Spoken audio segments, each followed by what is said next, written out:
In truth, the most common method of escape from Fort Jefferson was not to steal your own boat, but to stow away on a boat that came to the island. The wharf here at Fort Jefferson was a busy place, with ships constantly bringing supplies, men, and construction materials. And the prisoners were used as the manual labor to move these supplies around.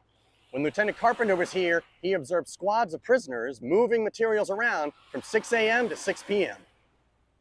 There was no organized roll call of prisoners at the end of each day, as each guard was deemed responsible for keeping track of his own squad. Lieutenant Carpenter also observed lax discipline on the part of the guards at the sally port, who often allowed prisoners to exit the fort without their overseers. The results of all this were entirely predictable. On August 19, 1865, a supply ship departed Fort Jefferson on the way back to New York. The next day, it was discovered that 8 prisoners were missing. It was assumed that during the day before, these 8 prisoners had gotten away from their guard, found themselves onto the steamship, and stowed away below. These 8 men were not the first nor the last to escape this way. During their time here, the conspirators experienced several changes of command, and each time their conditions changed. Some commanders, like Captain Prentice, treated the conspirators like any other prisoner, and their restrictions were relatively light.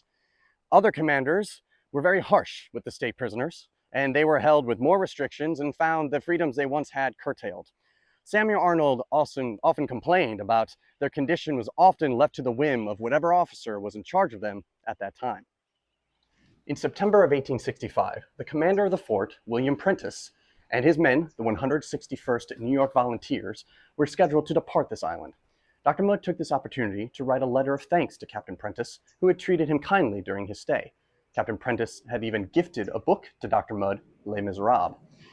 Replacing Captain Prentice and his men were Major George Wentworth and the 82nd United States Colored Infantry. Now, this marked the first time that this fort was going to be commanded by a black regiment. The Mudds of Southern Maryland had been prominent enslavers. In the 1860 census, Dr. Mudd's father was enslaving 61 people. The doctor himself is known to have enslaved at least 9 men and women on his own farm property before emancipation came. Dr. Mudd held racial views consistent with a man who had grown up enslaving others, and he viewed black Americans through a white supremacist lens. The idea of being guarded by a black regiment was too much for Dr. Mudd's racist sensibilities.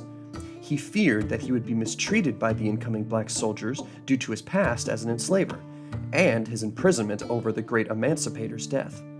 Dr. Mudd wished to return home by any means, and had no doubt contemplated escape since the moment he arrived at Fort Jefferson. But, in the end, it was Mudd's own racism that finally motivated him to make the attempt. Dr. Mudd attempted to make an escape the same way he had seen others, by stowing away. In preparation for this, he made the acquaintance of a young sailor aboard the Thomas A. Scott, a steamer that regularly brought supplies to the island.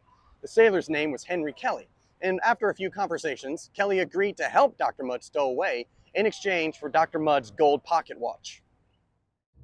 As had been noted by Lieutenant Carpenter during his inspection, the guards at the Sally Port were not very disciplined with their duty of making sure all prisoners were accompanied by a guard. Just before evening on September 24, 1865, Dr. Mudd walked out of the fort unaccompanied. He was not stopped by the guards, who assumed he had been ordered to do some labor of some kind. While the other prisoners returned to the fort after sundown, Mudd hid outside the fort that night in one of the many sheds and structures near the wharf.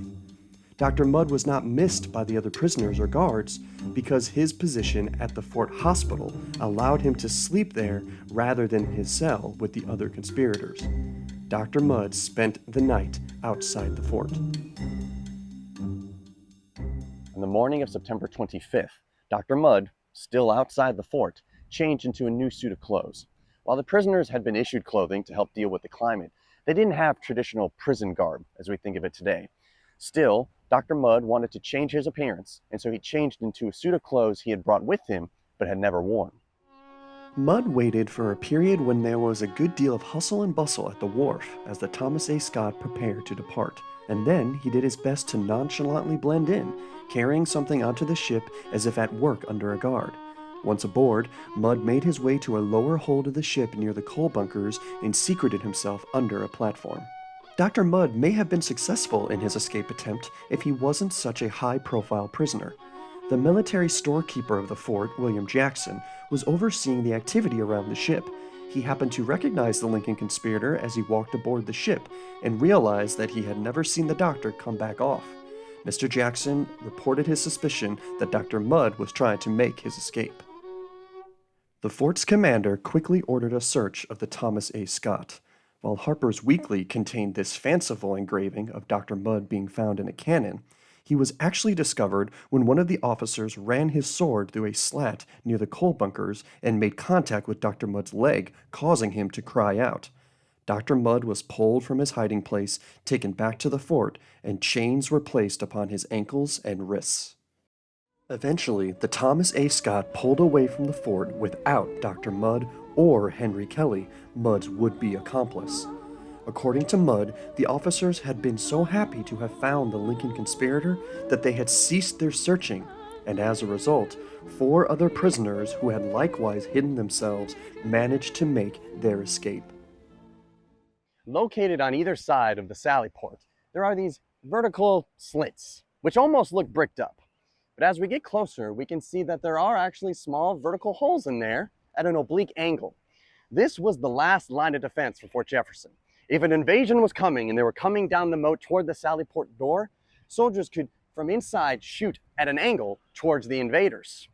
There are also similar holes on the inside of the fort, inside the sally port. So if you somehow managed to get here this far, you would be attacked by deadly crossfire coming at you from both angles.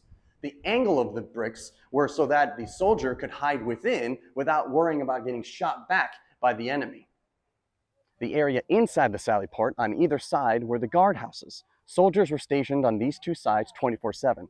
Today, this split guardhouse serves 2 purposes. On one side, there's the visitor center that has exhibits and displays about the fort, and the other side is the National Park Service headquarters, where the Rangers work out of. With the permission of the Rangers, we are now inside the MPS office, housed in the former guard room. Behind me are the 2 small rooms currently used as storage and office space. These are where those vertical gun ports near the moat are located.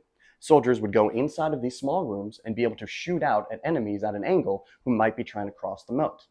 However, these 2 rooms also served a dual purpose. On the original blueprints for Fort Jefferson, these 2 rooms are labeled as dark prisons, and we can see that one of them is even labeled playfully as Cell A today. Long before Fort Jefferson was going to be conceived of as a massive prison, these 2 cells were essentially enough to house any disobedient soldier who needed to be locked away for a while. The vertical windows that are too small to pass through prevented any escape, and its location attached to the guard room made sure that anyone locked in there was very well guarded. As a result of his escape attempt, Dr. Mudd was placed into one of these dark prison cells. Henry Kelly was held in the same rooms for his promise to help Dr. Mudd. It's unclear if Kelly had actually provided any assistance to Mudd before the conspirator was captured. Mudd wrote to the commander that while he had asked for Kelly's assistance, the young man had not provided him any. Mudd was adamant that he had acted solely on his own. In truth, it's likely that Kelly's help was meant to be during the journey away from the fort, when the hidden doctor would need someone to bring him food and water. Still, Mudd felt legitimately upset for having caused such trouble to befall the 18-year-old sailor. Henry Kelly, however, was less upset about this situation. While the 2 were housed in the guardhouse, he forgave Mudd and told him the commander was a fool if he thought he could hold him. Kelly was soon moved to a cell known as the Dungeon, a place Dr. Mudd would come to know very well. In addition to the isolation of his new prison cell, Dr. Mudd was also assigned hard labor. He wrote about his hard labor duties in a letter to his wife. An order then came from the major for me to be put to hard labor, wheeling sand. I was placed under a boss who put me to cleaning old bricks. I worked hard all day and came very near to finishing 1 brick. Wheeling sand around the island for use by the construction crews and cleaning brick was pretty much the only duties Dr. Mudd had. But when it comes to hard labor, it wasn't really all that difficult. By comparison, Samuel Arnold recalled disobedient soldiers and other prisoners having to carry cannonballs in the very hot sun, and also shift lumber from one stack to another. Dr. Mudd even wrote home to his wife that his labor was relatively light, and on many days he didn't have any hard labor to perform at all.